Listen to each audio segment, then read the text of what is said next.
Hello Internet, Taliesin here, and welcome to a very special weekly reset all about patch 10.1.5, Fractures in Time, and specifically how to play the new patch, which of the new content to do, for which of the new rewards, which of the quests unlock which new content, and how to get the most out of your playtime. Because we are all about efficiency today, which is why there are no jokes, no Evitel. Okay, maybe some Evitel, but she's distracting, so not much Evitel, okay? You ready? Okay, go. Dawn of the Infinites. One of the biggest and most important parts of the new patch is Dawn of the Infinites, the new mythic Megadungeon that sees us surfing the time ways, trying to stop Morchi and Chrono Lord Dios. Oh no, he's hot now! From turning Nozdormu into his photo-negative baddie self, Murazond. There's a questline that leads us into this dungeon that's picked up from Nozdormu at the top of the Seat of the Aspects in Veldraken, called Dawn of the Infinite, which takes about 20 minutes to complete and is really cute. It introduces you to Morchi and the Infinite Dragons, as well as lots of other Chromiversal turnip Chromies like Chromi and Chronormu.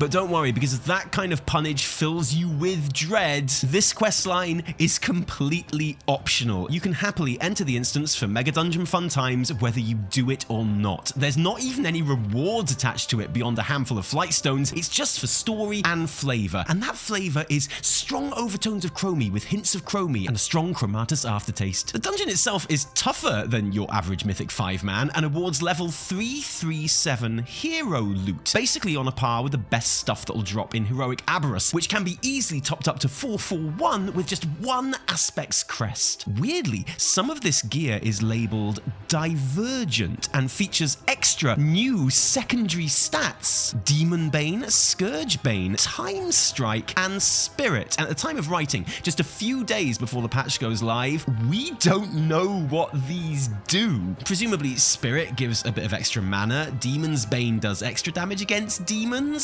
Scourgebane does extra damage against undead, but Timestrike? Your guess is as good as anyone's right now. The armor sets that drop in here are recolors of the standard 10.1 sets, in a combination of some of the Infinite recolor and some of the Bronze Dragonflight recolor, the rest of which can be found in Time Rifts. But other notable drops from Dawn of the Infinite are a new batch of trinkets, the high-res Gorehowl, which has been in the data, finally can be got from the time-lost battlefield boss and from Dios himself. Oh my god, he's hot now! The Reins of the Quantum Courser, an item that, when used, turns into a random mount from the past, which presumably isn't in your collection. That would suck. But yeah, an extremely farmable drop this, which unfortunately means that you're going to want to look at, kill Dios all night long. Over and over again. And that's not it for the dungeon, though. There's a cutting-edge achievement attached to it, Defender of the Time Ways, where if you defeat all bosses before Season 3 launches, probably around 4 months from now, then you'll be awarded the Of the Infinite title. And in true old-school Ulduar spirit, there is a hard mode too. The bosses Chronikar, Blight of Galakrond, Tyr the Infinite Keeper, and Manifested Time Ways can be activated to add new mechanics to each of those fights that are needed to complete 4 hard mode achievements. And if you complete all 4 of those hard mode achievements in a single run without any players dying, and honestly, what could be more simple? My life. Then you get the Put That Back Where It Came From Mega Mythic achievement, which rewards the uber cool Infinite Acolytes Regalia, the sleek Infinite recolor of the 10.1 set that we all really want. Oh, and one more dungeon thing. I saw a really interesting tweet from a WoW dev this week that claims there is one last secret reward connected to the instance, which hasn't shown up on anyone's radar yet. And I guess it's not this, but I really want to know about the Infinite Dragon customization options for our dragon riding drakes, since they exist in the customization options on the PTR and are labelled as being from the dungeon. But so far I have seen no hint at where they might drop from, and I'd like to know, to be honest, Internet, I'd really like to know. Time Rifts. Time Rifts are a new hourly event that happens in and around Tyr's Reservoir in Valdrakken. Every hour, on the hour, the event will begin with an 8-minute timer, and much like the Researchers event in Zaralek, all players in the area work together to complete as many challenges as possible to improve the final reward of the event as much as possible. But you do not have to take part in this opening section of the Time Rift to be able to get the reward. Just fly through the portal in the center of the reservoir when it opens at the end of the timer, play your part in killing the big boss that awaits you inside, and enjoy your loot, you dirty little loot pig. The main rewards that you'll be doing this for are dilated time capsules, which can be used to buy 402 veteran gear, which of course can be upgraded to item level 424, which is in the same bronze Dragonflight recolor as the Megadungeon armor, and parasocial flakes, where you form inappropriate attachments to your favorite online creators. Oh no, sorry, paracausal flakes, which you can use at the various Time Rift vendors to buy some unique 402 trinkets themed around old WoW legendaries, which have vague versions of those old legendaries' effects on them. A whole host of incredibly cool thematic transmogs, rep tokens, pets, and mounts. Of particular interest, in my opinion, is Falara Nightsong, the Azur Wrath vendor, who has some amazing Legion weapon set recolors and a green Stormdrake on offer, and Provisioner Cora, who will sell you the literal Ragnaros Firelands shoulders, which is insane. This event is, infinitely farmable. Every hour, Soridormi has a daily quest that awards a chunk of flakes. All of these appearance tokens are account bound, so that you can purchase them on any character you like before sending them to an alt that can actually unlock the appearance, and loads of these items can actually drop from the end bosses of each rift too, so if you care to, it really shouldn't take long to get everything you want here. There's also an item that drops from Rifts and Chromie's Eon's Fringe dailies called Encapsulated Destiny, which guarantees a reward from your next rift. And Rifts also drop Soridormi commendations, because, by the way, there's a whole reputation track to progress with her too. There are 5 levels of rep to hit, with each level giving you a short quest and reward. Rank 2 gives you the Minute Glass toy, which works as an in-game timer. Rank 3 awards the bronze dragon-themed Rift Mender's vestments. Rank 4, a one-use token that will make you loot either a rare mount or pet from your next Time Rift. And rank 5 gives the Unparalleled title. Time Rifts, though, aren't the only way to farm those various currencies. There's also Eon's Fringe. Every day there will be a new daily quest in the inn of the recently untime-locked Eon's Fringe. These have been known on the PTR as the Chromie dailies, as they involve fixing things that are going wrong in the timeline since the Infinites attacked. So there's one where we round up the time-lost Vikings. There's one where young Jaina is being mischievous with some sheep. Oh, it takes me back. One where we save a young Lane Rin, and some others which have been more controversial and caused a discourse, but which have since been made a lot less controversial after said discourse, which is nice. These dailies award paracausal flakes, Soridormi commendations, and encapsulated destiny tokens, just like Rifts, and are generally just quite fun and cool. You don't need to do anything to unlock the dailies either, although there are some one-off quests in the main square of Eon's Fringe if you like. Time Signature and the Timesmith take about 20 minutes to complete and will reward you with the Kablooey pet and the Gilded Sunglasses head appearance. And what's that? You like glasses and goggles themed head appearances? Well,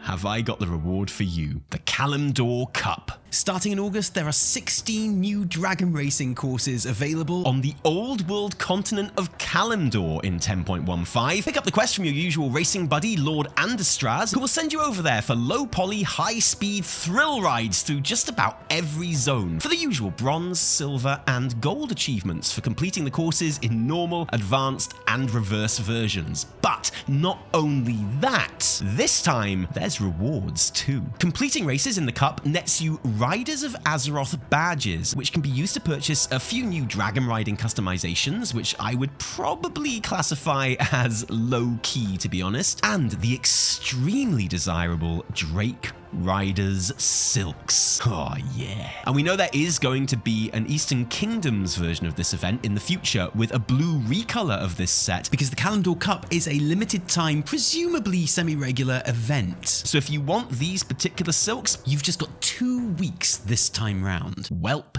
Daycare. When you log into 10.15 for the first time, you will be greeted by the quest An Abundance of Eggs. This is the start of the Whelp Daycare quest line, which comes in multiple parts and will eventually award you no less than 10 new pets, and not all of them whelps. The first installment for this quest line is going to take you around 25 minutes, and it's worth doing early on because the subsequent dailies are very short, feeding, looking after, playing with your whelp kind of things that appear daily after that to progress the associated renown track and get the whelps all trained up. It's easy and fun and super cute, like, oh man, seriously though. But it is time gated, so if these little fellas are your sort of company, you want to get the ball rolling on Whelp Daycare as soon as you are able. Warlock Quests. As you may know, in 10.15, all races except Drakthir will be able to play as Warlock. Yes, even Lightforged Draenei, and will now also be able to customize their demon summons in the barbershop. Most of these customization options need to be collected from grimoires or boss drops, which is pretty cool, but you don't have to do anything to unlock the ability to customize them or the new race options. There is, though, a whole new optional, quite substantial quest line available to Warlocks. Upon logging in with your Felfiery friend in 10.15, you should receive a mysterious letter in the mail which will begin a dark summons. And you know how WoW works. Warlocks get all the best quest lines. This quest line is no exception. It sends you to the Dark Moon Fair, where it introduces the concept of all those new Warlock races. Yes, even Lightforged Draenei, and starts an adventure which wasn't even all available to test on the PTR, but which promises to eventually award armored imps. Very nice. Also, I joke about the Lightforged Draenei, but I made one because of course I made one, and actually, you know what? Look at this absolute unit. Consider me sold on Lightforged Draenei Warlocks. I'm that easy. Augmentation Evoker. The brand new Evoker specialization. It's like a bard type buff class that is a damage dealer, but which also buffs your friendly, mostly fellow DPS so they can do more damage too. Have you always wanted to play a class where your entire purpose is to make others look good? Well, now you can! We're not going to talk in any detail here about how the class works or anything, although we will be linking Wowhead Articles to help with that in the description below, as well as loads of other useful articles regarding other things that we're talking about here for your reading in your own time pleasure. No, we're just here to tell you how to unlock this new spec, and how you do that is you log in! No, on your Evoker. That's the one! Then you switch spec to Augmentation Evoker. Then you profit, or, you know, help other people profit. Be very useful and selfless. There is an interesting and extremely short quest line that is going to pop too. It rewards an Elthara Whelpling pet, but is mostly worth doing just as a nice lore moment, where you go to release Adamanthia from her rocky prison on the Forbidden Reach with Emberthal and Abyssian. There is a short fight here where if you are in Augmentation spec, you're supposed to buff Abyssian with your new abilities. My advice is to wait for the prompts before you actually cast any abilities so that they're not on cooldown when the toast window tells you to cast something and the fight doesn't drag on. But it's the definition of straightforward, and like I say, just the pet and the satisfaction of a job well done. Extra bits and bobs. Some other bits and bobs which don't fit into a section all by themselves. There are some great quality of life and UI improvements in 10.15, highlights of which for me are the Garrison and Dalaran Hearthstones becoming toys, so you can clear up an extra 2 whole spaces in your bags. The Appearance tab now has a number of shortcuts available for you to favorite, preview, and best of all, track transmog items, which will automatically mark on your world map where you need to go and what you need to do to get it. Brilliant change. Allied races are now available to unlock automatically once you hit level 40. No rep required, just pick up the unlock quest from your faction's embassy and you are good to go. Extra handy if you want a beautiful beefy Lightforged Draenei Warlock but never got around to maxing out your Legion Fall stuff, and I know that feeling. And lastly, the Revival Catalyst will now once again accept Dragonflight Season 1 items, but also Shadowlands Season 3 items too. And actually, I guess I should say catalysts, because the Zereth Mortis Creation Catalyst can take all those things as well. It looks like catalysts are going to be a universal thing like upgrade vendors going forward. This is obviously brilliant news for Transmog hunters and coincides nicely with Shadowlands LFR opening up in Fractures in Time 2. And there we have it, how to play patch 10.1.5 with all the rewards, unlocks, and other things you need. Evitel, you're here. They said Hi. you weren't going to be here. Hello, I had to squeeze in. Actually, 10.15 is kind of a massive